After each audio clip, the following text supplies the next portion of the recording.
Saúdo a todos os irmãos. Mais um momento que iremos compartilhar no estudo da Palavra de Deus. E nesse período estamos estudando sobre a conduta do crente, a ética cristã. E hoje iremos nos deter sobre um aspecto muito interessante, a questão da falsidade, da mentira. O impacto dela na nossa vida social e especialmente em nossos testemunhos. Vamos começar com a leitura bíblica. O título da lição é A Palavra Fora do Lugar. Vamos ler. Não admitirás falso boato, e não porás a tua mão com o ímpio, para seres testemunha falsa. Não seguirás a multidão para fazeres o mal, nem numa demanda falarás, tomando parte com a maioria para torcer o direito. Nem ao pobre favorecerás na sua demanda, nem perverterás o direito do teu pobre na sua demanda. De palavras de falsidade te afastarás, e não matarás o inocente e o justo, porque não justificarei o ímpio, também suborno não tomarás, porque o suborno cega os que têm vista e perverte as palavras dos justos.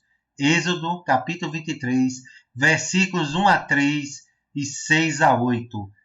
Vocês notam, irmãos, que nessas palavras de Deus, dadas através do teu servo Moisés, ele faz advertências que partem do quê?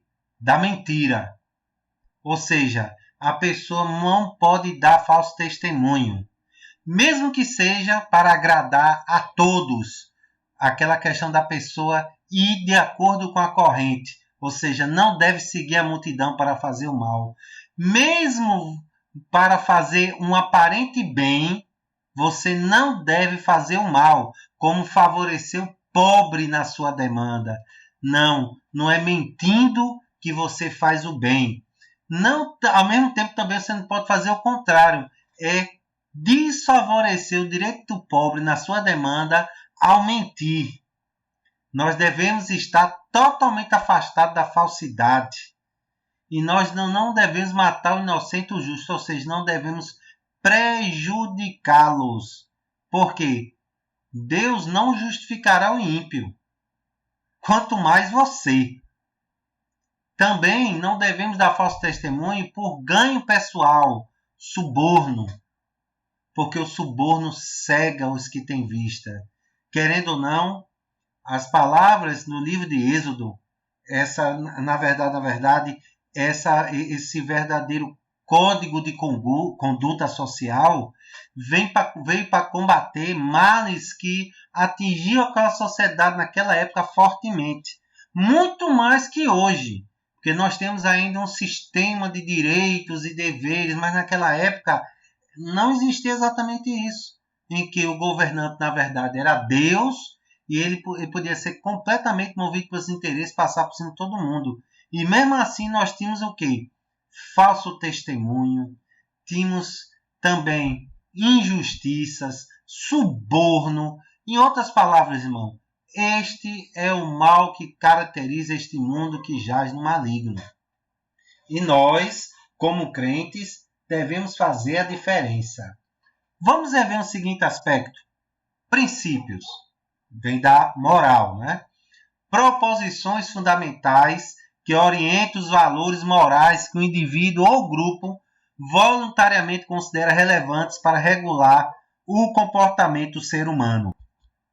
Ou seja, irmãos, os princípios eles vêm propor que algo novo, a construção de uma nova realidade, uma realidade possível. Então, elas vêm propor como? Orientando os valores morais que o indivíduo possui, ou um grupo. Valores o quê? Esses valores vão ter hierarquia. Então, essa hierarquia de valores é que vai orientar a sua decisão. Se você considera a sua família mais importante que a sociedade, então você se sente autorizado a mentir para proteger sua família, prejudicar o outro em juízo em favor de um primo. Ou seja, você coloca a família acima das relações sociais. Então, essas proporções fundamentais que constituem o fundamento do que? da conduta humana, elas são consideradas relevantes pelo indivíduo ou grupo social. Essa é a visão que nós temos de o quê? De princípios morais. Aí vamos ver um princípio importante, o da verdade. Qual o princípio da verdade? Vamos dizer, verdade significa aquilo que está intimamente ligado a tudo que é sincero, que é verdadeiro, é ausência de mentira. Algo bastante interessante é a origem da palavra sinceridade, sincero. Na Roma Antiga, as pessoas vendiam mármore. Porém, o mármore, quando era retirado da pedreira, ele podia vir com pequenas imperfeições, pequenas rachaduras. O que é que acontecia? O vendedor passava uma cera que ela acabava ocultando essas pequenas fissuras, rachaduras. Assim, um mármore que poderia ter um valor menor porque tinha pequenas falhas, podia ser vendido como normal.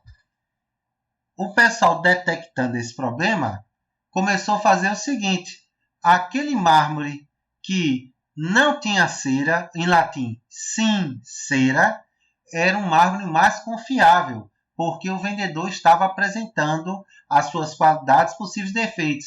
Enquanto o mármore com cera, ele escondia as suas falhas. Então, sincera acabou virando o quê? Verdadeiro. Aquele que expõe as suas verdadeiras características. Então, a verdade é tudo aquilo que está ligado ao quê? O que é sincero, o que é o real. É a ausência de falsidade. A falsidade podemos colocar a tentativa de você ocultar o que é real. Você tentar ocultar algo desfavorável. Então, o princípio da verdade é: você tem que ser sincero. Você tem que apresentar quem realmente você é. Também por dizer que verdade também é a afirmação do que é correto, do que é seguramente o certo, está dentro da realidade apresentada. Ou seja, verdade vem com a ideia de quê? Algo que não vem com nenhum subterfúgio para esconder o que ele realmente possui. Aí, com isso, podemos dizer que é o certo, ou seja, diante da situação, você afirmar o que é o correto, o que corresponde à realidade, fugindo de interpretações casuísticas. Você viu um fato e você vai o quê? Interpretá-lo da forma mais objetiva e correta possível, para evitar interpretações casuísticas, que é o fato hoje em dia. Em outras palavras, um professor está dando aula, o aluno claramente o confronta e joga algo nele. Aí, quando o professor reage, um aluno grava aquela cena do professor reagindo e posta: professor ataca aluno sem justificativa. Aquilo vira a verdade na internet. Por mais que você diga: não foi isso que aconteceu, o aluno tal, mas a imagem do professor ficou destruída. É claro, até se descobrir a verdade, entrou os processos com ele foi afastado, foi constrangido, humilhado. Então, a verdade é a afirmação do que é correto, o que corresponde à realidade apresentada. Isso é muito importante.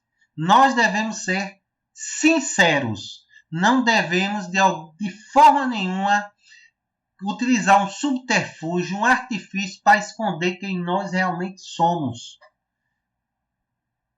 Por outro lado, quando nós formos interpretar a realidade, devemos interpretá-la sob a ótica do correto, daquilo que é mais próximo possível da realidade, dos fatos. Por que mais próximo? Que nós somos limitados.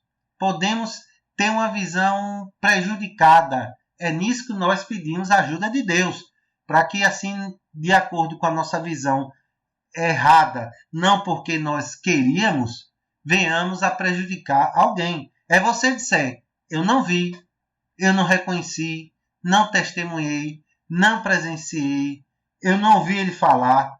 Se é sério, se você não sabe, diga que não sabe. Esse é o princípio da realidade. Correspondência à realidade. é tudo que é sincero, sem nenhuma camuflagem ou artifício. Parece simples, mas não é. Aí tem a chamada verdade absoluta. É a verdade dos homens e para os homens. Não interessa a verdade enclausurada em si mesma. Aquela verdade que é inalcançável. Tem que ser uma verdade que seja compartilhada e que seja a verdade dos homens para os homens. Ou seja, tem que ser algo compartilhado. A verdade é a verdade no meio dos homens, na sua objetivação. Objetivação o quê? Não tem nenhum elemento pessoal que venha de alguma forma criar uma interpretação pessoal ou casuística. Na relativização do seu caráter absoluto, ou seja, tem que ser a verdade absoluta, que todo mundo reconhece como verdade e não como a sua verdade. A verdade é construída como verdade na medida que se aliena na realidade humana, ou seja, é uma verdade que se afasta do plano humano em razão dos interesses pessoais que podem distorcê-la. É uma verdade pura, é aquela que é verdade todo o tempo, em todos os lugares. O que é verdade para uma pessoa é verdade para todos, ou seja, é a verdade absoluta, ela nega o relativismo. Ou seja, é a sua verdade, não é a minha verdade. A sua verdade tem tal interpretação. Eu também sou. Não. A verdade absoluta, ela é verdade para todas as pessoas, em todo o tempo, em todos os lugares.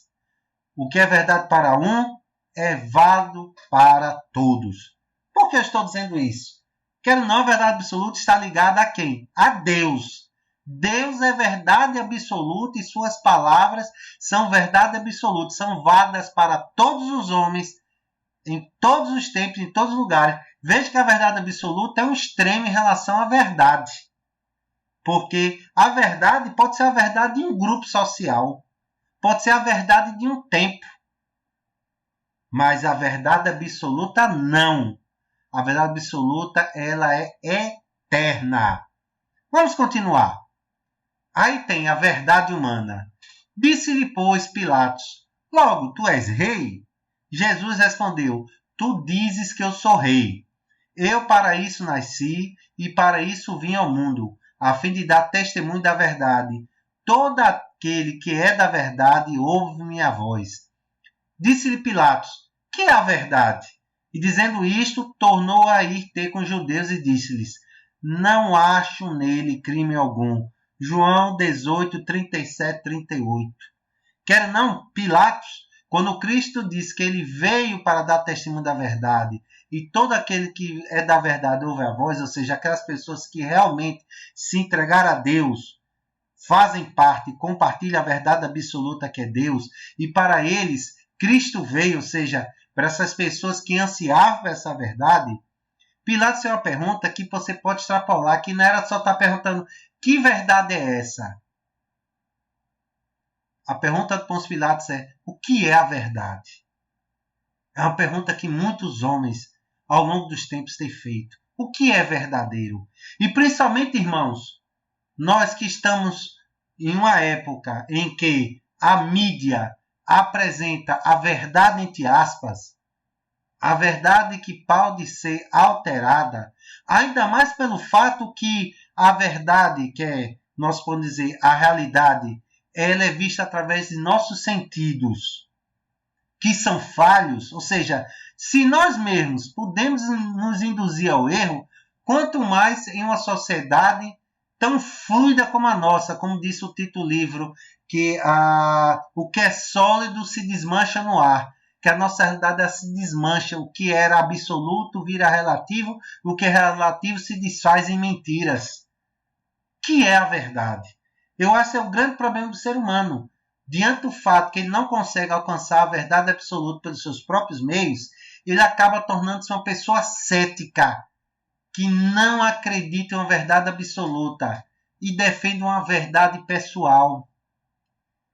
E ele chega do ceticismo, ele torna-se cínico. Ou seja, ele não é uma pessoa que encara a dificuldade de alcançar a verdade como algo impossível. Ele torna-se uma pessoa que vem combater aqueles que defendem a verdade absoluta. Ele torna-se um cínico, uma pessoa que claramente utiliza isso para tentar se impor, e tentar impor a visão cética dele. Pilatos ele perguntou o que é a verdade e por quê. Todos sabemos que Pôncio Pilatos foi nomeado e era um político. Pôncio Pilatos não era um guerreiro. Era uma pessoa que tinha que agir de forma bastante cínica dentro do quê? Do governo de Judá. Por quê? Porque ele sofria forte oposição de Judá, dos judeus, ao mesmo tempo tinha que contemporizar a situação para não ficar prejudicado diante da situação extremamente complicada que estava em Roma, porque a pessoa que havia patrocinado sua nomeação como procurador romano havia sido morta por Tibério, o César que governou de 14 a 37. E Tibério, naquela sua completa paranoia, poderia mandar matar Pôncio Pilatos como um traidor. Então, Pôncio Pilatos era um homem que utilizava todos os recursos da enganação, da manipulação para se manter. E diante de um ser tão puro e verdadeiro como Cristo, veio a pergunta: que é a verdade? E é tanto que logo depois que ele fazia essa pergunta, que tenho certeza, era puramente retórica, ou seja, ele não queria ouvir a resposta. Ele se virou para os judeus e disseram: eu não vejo nesse homem crime algum, porque ele viu a verdade absoluta diante deles. E ele disse: o que é a verdade? O que é essa verdade que eu tenho vivenciado minha vida? Essa é a verdade humana, irmãos. É uma verdade circunstancial, momentânea, manipulada, subjetiva, que é completamente diversa da verdade absoluta, que é Deus. A verdade absoluta é Deus. Diz aí: porque assim diz o Senhor, que tem criado os céus, Deus que formou a terra e a fez. Ele a confirmou, não a criou vazia, mas a formou para que fosse habitada. Eu sou o Senhor e não há nenhum outro. Não falei em segredo, nem em lugar escuro da terra. Não disse à descendência de Jacó: buscai-me em vão. Eu sou o Senhor que fala a verdade e anuncio o que é de direito. Isaías 45, 18, 19. Deus avocou para si e relembrou os homens que ele criou as terras e o céu. Ele foi o único que fez isso. É o Deus Criador, Todo-Poderoso. E ele diz: e eu falei isso aí não em segredo, para que ele pudesse ser contestado. Não, não, não, não.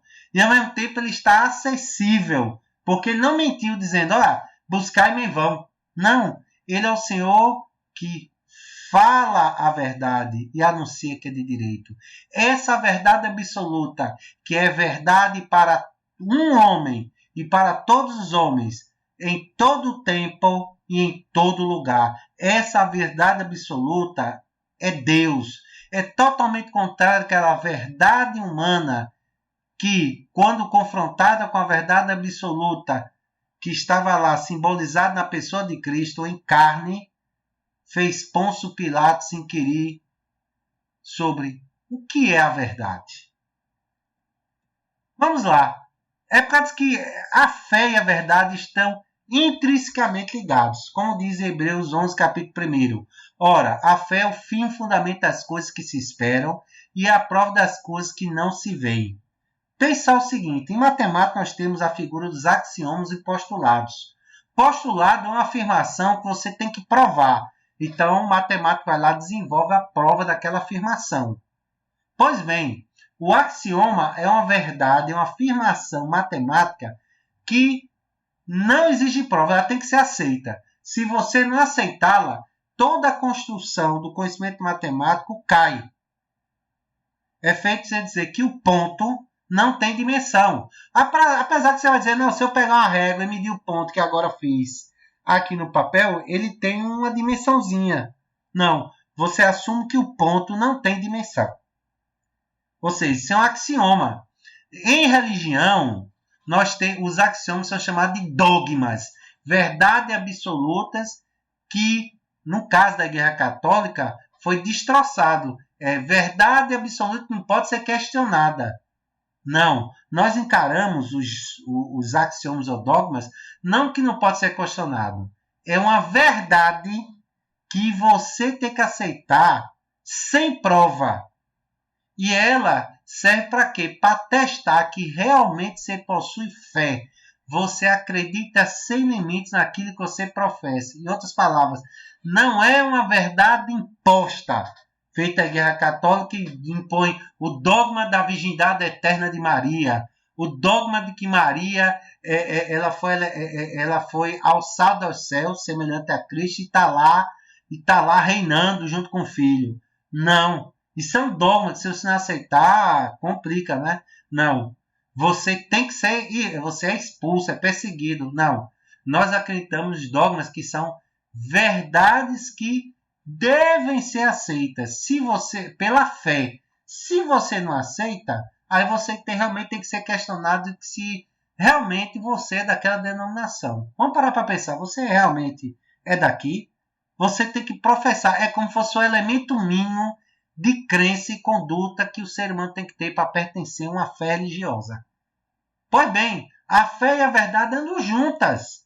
Ora, se Deus afirma isso, e ele é verdade, então eu creio sem precisar de provas. Então a fé e a verdade andam juntas, irmãos. A fé e a verdade andam juntas.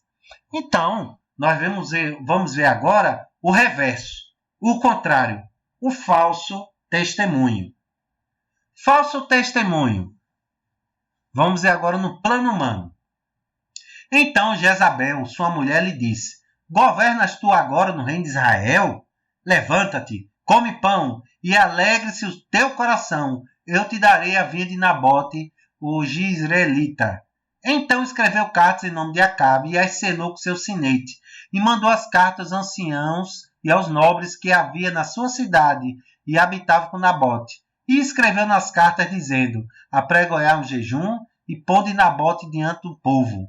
E ponde defronte dele 2 filhos de Belial, que testemunhem contra ele, dizendo: blasfemaste contra Deus e contra o rei, e trazei-o fora e apedrejai-o para que morra. E os homens da sua cidade, os anciãos e os nobres que habitavam na sua cidade, fizeram como Jezabel lhes ordenara, conforme estava escrito nas cartas que lhes mandara. 1 Reis, capítulo 21, versículos 7 a 11.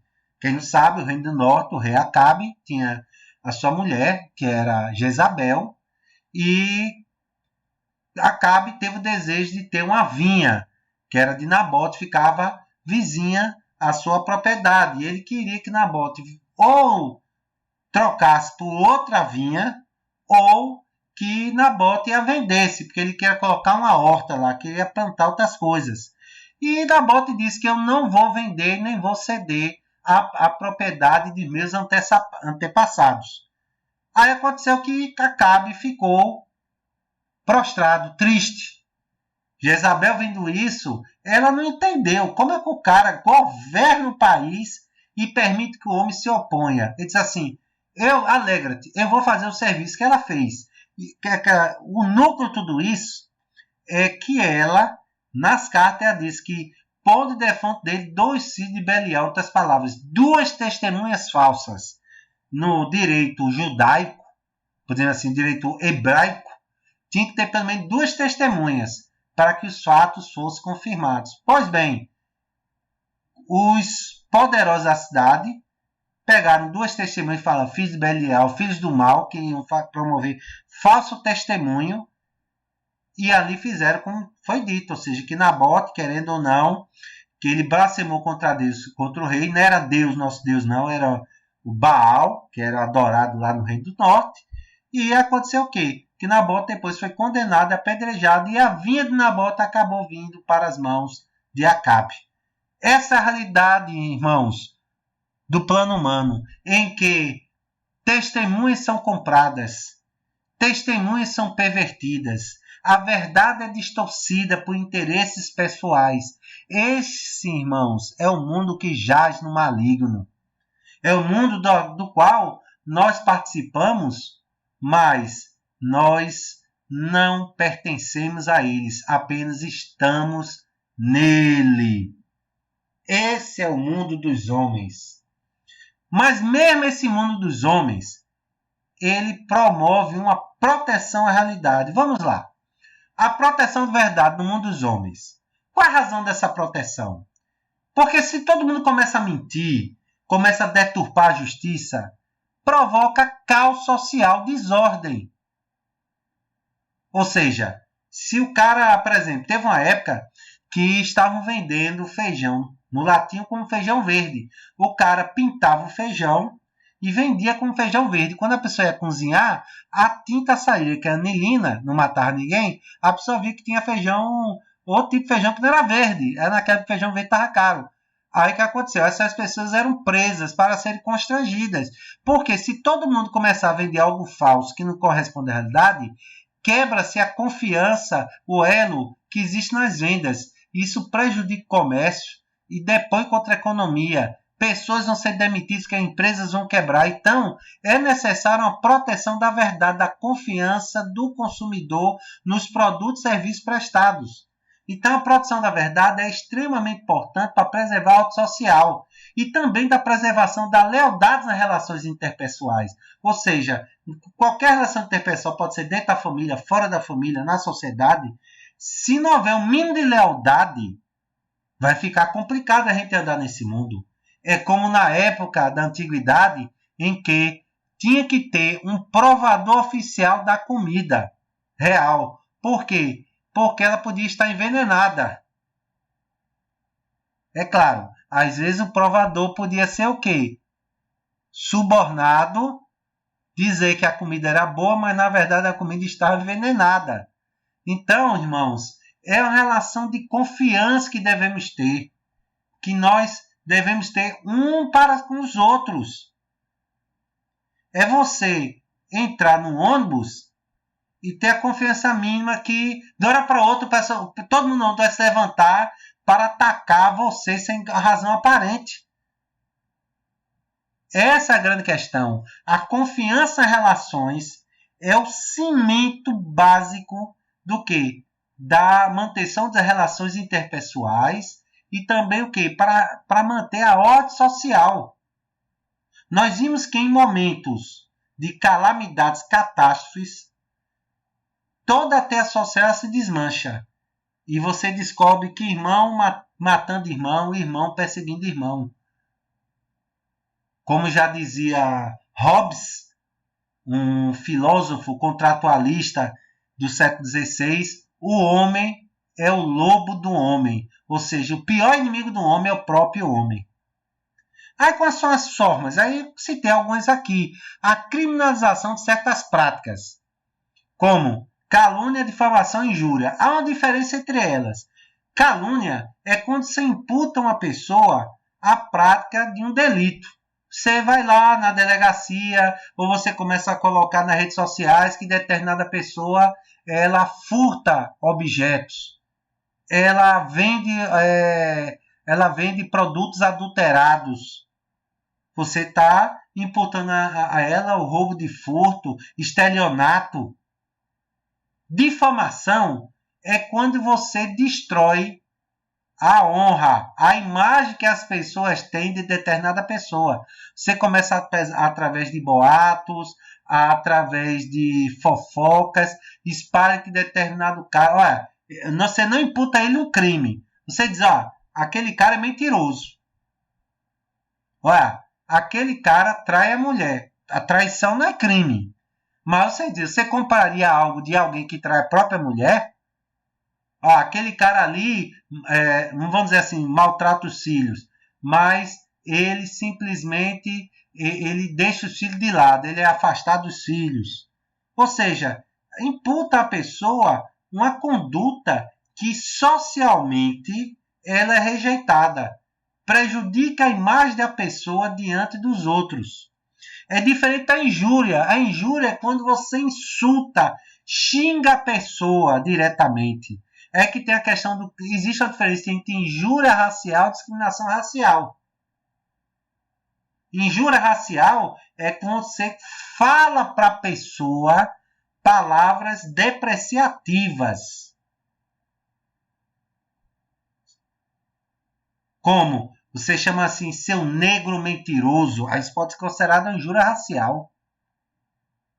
Você diz seu amarelo sem vergonha, que é em relação aos orientais. Isso aí você está promovendo injúria. Você xingando o cara, isso é injúria. Difamação é quando aquele cara ali ele é muito mentiroso, não confia nele não. Aquele cara ali passa por cima de qualquer um. A sociedade criminalizou essas práticas. Por quê? Ela quer tentar desestimular essas práticas que prejudicam a ordem social. Criminalização do falso testemunho é quando, querendo ou não, na justiça, por exemplo, você vai lá dar um falso testemunho. O cara matou, mas você vai dizer, não matou não, ele estava comigo lá em casa, nessa hora, dando um álibi falso. Reprovação social. Quer ou não, a reprovação social está dentro do crime de difamação. Ou seja, sem haver uma lei, a comunidade socialmente reprova. Ora, se você é uma pessoa que é grosseira, xinga os outros, difama, a reprovação social é que as pessoas se afastam de você. Se afastam de você. Porque ninguém quer ter relação com uma pessoa que tem essas atitudes. Então, quer ou não, através da criminalização, da mentira, do falso testemunho e a própria reprovação social, é uma maneira de os próprios homens imporem limites a quê? A distorção da verdade. Ora, o próprio ser humano, que é limitado sua sabedoria, entende que deve-se buscar a verdade dos fatos. Tem que se procurar o que é sincero. Apesar que isso não é absoluto, porque algumas práticas, mentirias brancas, meias-verdades, ainda são socialmente aceitas, as pessoas relevam a gravidade desses fatos, porque elas próprias praticam. Mas os próprios homens buscam defender a verdade. Mas no plano cristão, vamos ver. Mas um certo homem chamado Ananias, com Safira sua mulher, vendeu uma propriedade e reteve parte do preço, sabendo também sua mulher, e levando uma parte, a depositou aos pés dos apóstolos. Disse então Pedro, Ananias, por que encheu Satanás o teu coração, para que mentiste ao Espírito Santo e retivesses parte do preço da herdade, guardando-a não ficar para ti, e vendida não estava em teu poder? Porque formaste este desígnio em teu coração? Não mentiste aos homens, mas a Deus. E Ananias, ouvindo estas palavras, caiu e expirou, e um grande temor veio sobre todos os que isto ouviram. E levantando-se os moços, cobriram o morto e, transportando para fora, o sepultaram. E passando o espaço quase 3 horas, entrou também sua mulher, não sabendo o que havia acontecido. E disse-lhe Pedro, diz-me, vendeste por tanto aquela herdade? Ela disse, sim, portanto. Então Pedro lhe disse, por que é que entre vós vos concertastes para tentar o Espírito do Senhor? Eis aí a porta, os pés dos que sepultaram teu marido, e também te levarão a ti. E logo caiu aos seus pés e expirou. E entrando os moços, acharam-no morta, e a sepultaram junto do seu marido. Atos capítulo 5, versículo 1 a 10. Ora, isso é um fato de Ananias e Safira, ou seja, naquele momento que muitos vendiam todos os seus bens para doar a obra do Senhor, Ananias e Safira, eles tentaram enganar, não exatamente a Deus, mas tentar enganar a comunidade. Ou seja, queriam ter diante de todos a imagem de pessoas desapegadas, mas parte do valor da propriedade que venderam eles iam guardar para si. Eles demonstraram falta de fé em Deus, que eles iam prestar daquilo ali, e também eles se achavam espertos a ponto de que iriam enganar os apóstolos da comunidade. Eles não entenderam que os apóstolos estavam intimamente ligados a Deus e os cristãos estavam através do Espírito Santo. E acabaram que, pela mentira, receberam o ganho de suas obras, a morte. Pois existe, irmãos, falso testemunho dos cristãos. Por que nós devemos resguardar a verdade? Que é Deus, a verdade absoluta. Porque Deus procura resguardar a verdade, nesse caso, com a morte de Ananias e Safira de forma instantânea, resguardar sua condição divina. Deus é verdade. Então, por isso, ele não deve compactuar com a mentira. E também deve preservar o testemunho de seus adoradores, porque se um adorador mentiroso, aquele a quem se reputa como seu senhor também será atingido de sua imagem. E há várias passagens bíblicas sobre isso, como, por isso, deixando a mentira, fale cada um a verdade com o seu próximo, porque nós somos membros uns dos outros. Efésios 4:25, ou seja, nós devemos ter a verdade. Se um membro é mentiroso dentro do corpo da igreja, toda a igreja vai ser prejudicada. Porque, primeiro, ele vai enganar os membros da igreja. Porque os membros da igreja pensam que todos passam, eles presumem que todos estão falando a verdade. Então, se o irmão vai dizer, olha, dá para você emprestar um dinheiro que eu vou lhe pagar tal, e o cara pega e não paga, quebra o elo de confiança desse irmão com todos os outros irmãos. Além disso, esse fato vai extrapolar a igreja e vai chegar até na rua. Ou seja, a igreja é atingida. A esse texto. Uma só testemunha contra alguém não se levantará por qualquer iniquidade ou por qualquer pecado, seja qual for o pecado que cometeu, pela boca de 2 testemunhas ou pela boca de 3 testemunhas, se estabelecerá o fato. Quando se levantar testemunha falsa contra alguém, para testificar contra ele acerca de transgressão, então aqueles 2 homens que tiveram a demanda se apresentarão perante o Senhor, diante do sacerdote juiz que houver naqueles dias. E os juízes inquirirão bem, e eis que, sendo a testemunha falsa, que testificou falsamente contra seu irmão, far-lhe-eis como cuidou fazer a seu irmão, e assim tirarás o mal do meio de ti, para que os que ficarem o ouçam e temam, e nunca mais torne a fazer tal mal no meio de ti. Deuteronômio capítulo 19, 15-20. Ou seja, aquela pessoa que tinha falsidade, sobre ela seria o quê? Teria um grande mal.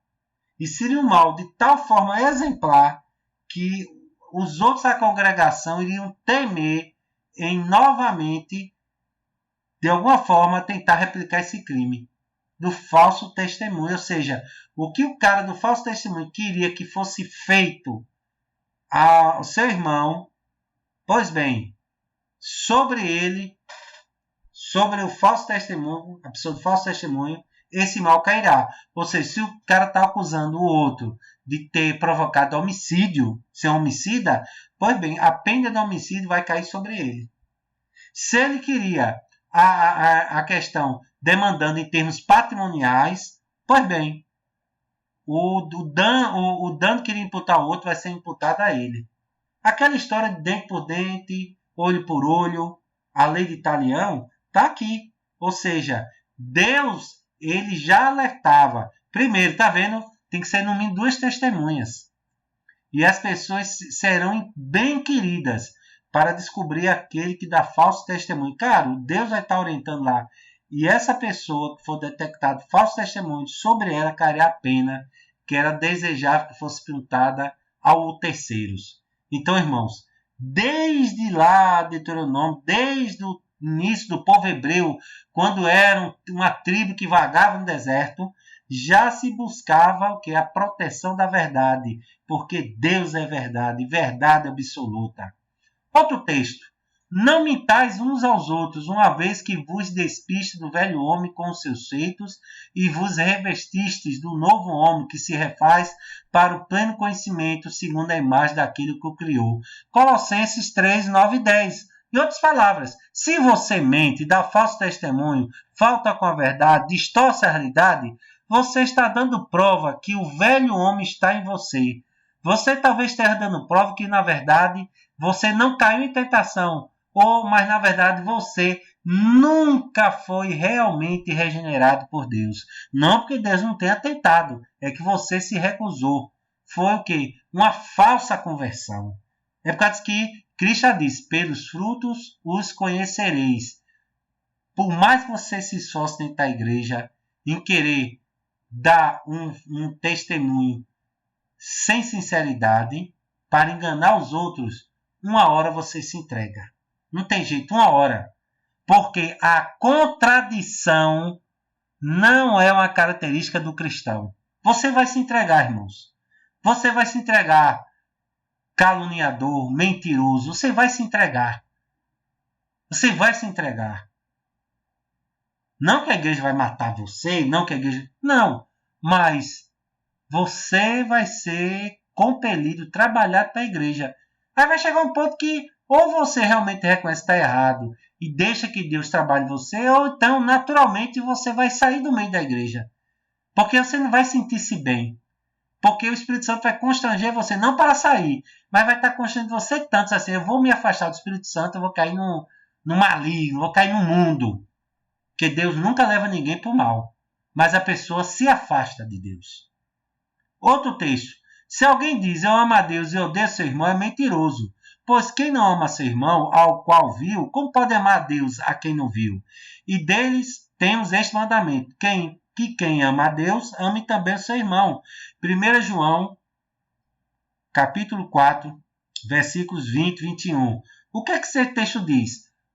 Você dizer a verdade é a prova de amor a Deus e ao seu próximo. Quais são as condutas, podemos assim, vedadas? Mentira. Aí tem, mas irmão, e a meia mentira? Mas irmão, mentirinha branca. Não, mentira. Você pode ocultar parte da verdade, porque o receptor da sua mensagem não está preparado. E há vários casos na Bíblia em que a verdade foi dita, agora uma parte foi omitida. Quando, por exemplo, Samuel foi instado por Deus para ir lá visitar a casa de Davi para lá ungí-lo. Quando Saul estava assim extremamente irritado, paranoico, que sabia que Deus o havia rejeitado, foi inquirir Samuel, disse, eu vou lá adorar a Deus. Claro, ele foi adorar a Deus, mas ele omitiu o fato que depois também adorar a Deus, também iria ungir a Davi. Ou seja, ele não mentiu. Ele não mentiu. Às vezes as pessoas não estão totalmente preparadas. Aí você diz a verdade, mas omite alguns aspectos que depois você vai dizer. Ou os fatos vão dizer. Mas isso não é mentira, é omitir. É diferente você distorcer a verdade, mentir. Tal cara morrendo, você, não, você vai viver muito, tal. Você está mentindo, irmãos. Maledicência. Precisa dizer mais alguma coisa? É a difamação. É você difamar, falar mal de uma pessoa diante dos outros. Insultos. É injúria, você falar, insultar o outro. Boatos. Boatos são meias verdades ou completas inverdades. É você espalhar boato não para atacar uma pessoa, mas você diz, olha, eu soube que aconteceu isso, eu soube que determinado irmão brigou com outro, eu soube que o pastor está chateado com alguém. Isso é boato. Fofoca é quando, na verdade, a fofoca pode ser uma mentira, pode ser uma meia-verdade. Mas, em vez de você guardar para si ou conversar com a pessoa que é objeto da fofoca, você simplesmente repassa para os outros. Como você se sentisse muito bem, porque você era dono dessa notícia e você teve o prazer de passar para os outros. Ou seja, dá uma ideia de poder. Juízos falsos. Falso testemunho. Falsas profecias. Especialmente dentro das igrejas, surgem muitos falsos profetas. Pessoas que afirmam algo que Deus nunca prometeu. E tagarelis. Falar demais pelos cotovelos de pessoas da igreja sem em nada contribuir para o crescimento do corpo de Cristo. E com isso encerro com essa leitura bíblica. Não sai da vossa boca nenhuma palavra torpe, e se unicamente a que for boa para edificação, conforme a necessidade, e assim transmita a graça aos que ouvem. Efésios 4, 29. Irmãos, se nós falarmos a verdade, a igreja cresce mais ainda no seu elo entre as partes do corpo.